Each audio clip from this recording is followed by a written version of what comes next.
El pendejo Osorio puso la caja entera y todos los fosforitos se están prendían. Oh. Solo eso lo hace Osorio. Osorio quiere reparar el daño que hizo. Casi incendia todo Samán.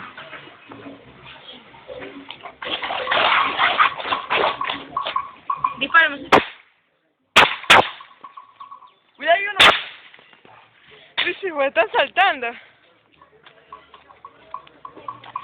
¿Cómo pudiste? Uy, si no se está incendiando ya. Sí, se quedó negro ahí.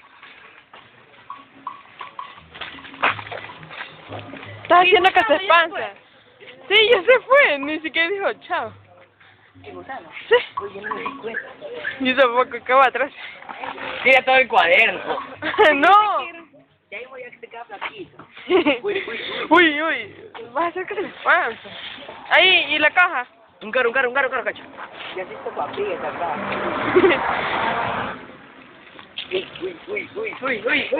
Uy. Ya que se queme en mi casa. Creo una. No, el cuaderno. Prendió una, estúpido. El cuaderno no, quítalo. El cuaderno, míralo. El cuaderno de oño. Mi cuaderno. No. Yo lo puedo salvar. Cargo.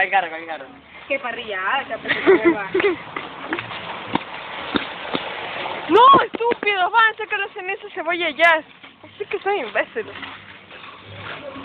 Mira cómo me dejaron mi pobre cuaderno. No sean pendejos, van a sacar la ceniza cebolla en los árboles, miren. ¿Se ven? Son hojas secas. El cuaderno de borrador de oña. Ponle más. Mira cómo Osorio lo dejó. Enciéndalo. No, que para que me queme en mi casa, en mi cuarto.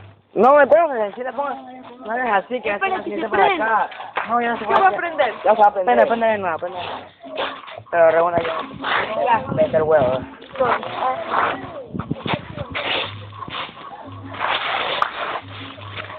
Así.